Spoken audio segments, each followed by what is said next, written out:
Hello and welcome to Messy Desk Productions. I'm going to show you how to build a garage. The first thing I did was I went to the miniature store, the local miniature store, and I bought a working garage door kit. Let's see if I can show you the kit here. This is the box it came in. All this kit had was the actual door pieces, the door and the tracks. And as you can see, it cost me nearly $40. I don't know how much it would cost to build an actual garage from a garage kit. So I figured I'll start with the door and build my own. So with the garage door, I bought 2 of these wood planks for the walls for the garage. First thing I did was I measured what sizes the walls needed to be,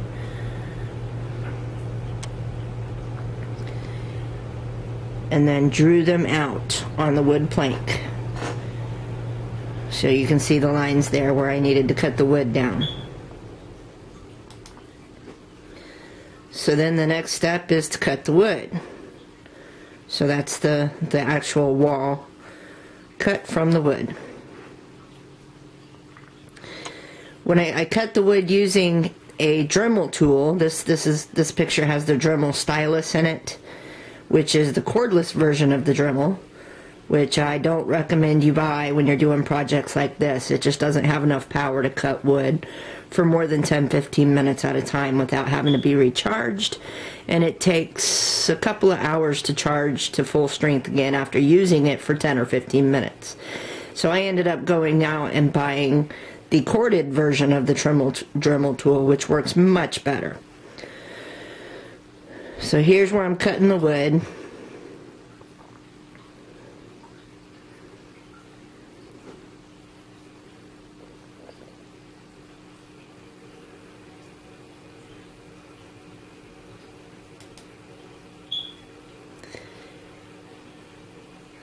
And there's one of the walls cut, laying on top of the original wood plank, or one of the original wood planks, so you can see the difference in size. The next step is to use the Dremel tool, and that's the corded version of the Dremel tool sitting next to that wood there. So the next step was to use the Dremel tool to sand down the edges so that they have a smooth finish. Here's the garage door. As you can see, it's unfinished, so it's not painted. I used this wood stain to paint it. And there's the garage door with the stain on it. These holes here are the actual windows of the garage, which have a plastic piece in them.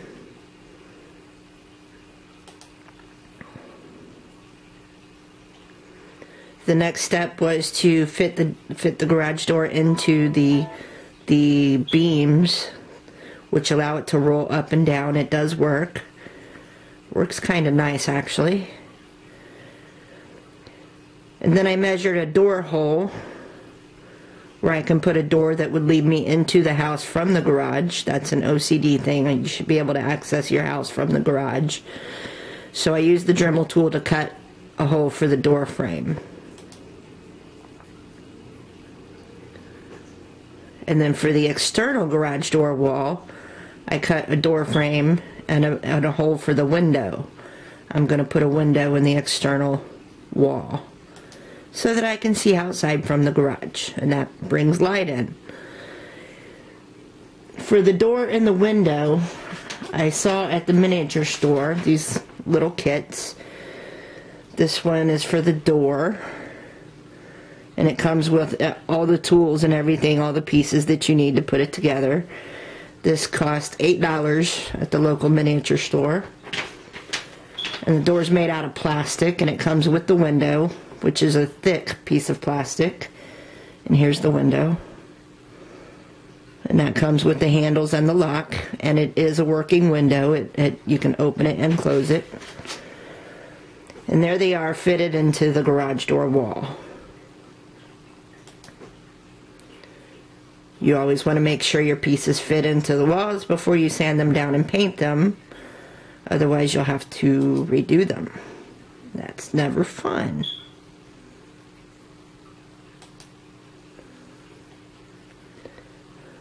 There's a closer shot of it in place. So then the next step is to paint it. I painted it a green, which will be covered by bumper stickers and other funny things I find that I would place in my garage. And then I taped up the wall, the garage door, and the beams that it sits on, so that I can paint the outer edges of the wall. And here's the same thing painted.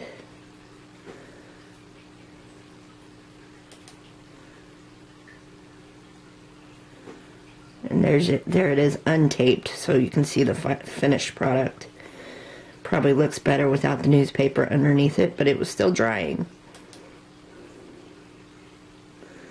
There's the external wall after it was painted and the door and window were put in place. I used super glue to fix them into place permanently. There's the door open. And I would have shown the window open, but I accidentally dropped some super glue onto the window, so now it's forever shut.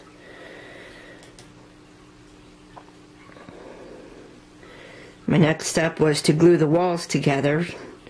Now, because I'm adding the primrose on top of the garage, I'm only gluing 2 walls together at this time so that I can hold the garage in place, but I'll glue the 3rd wall in place after I finish building the primrose on top. And this will allow me to access the primrose for lighting and wallpaper.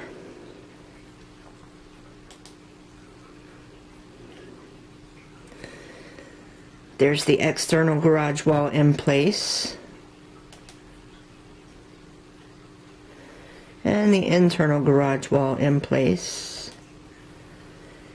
And finally, there's the finished garage. There's no floor right now. The floor of the garage will be put into place when I do the driveway. And it'll be your basic cement pavement floor, just like most garages are.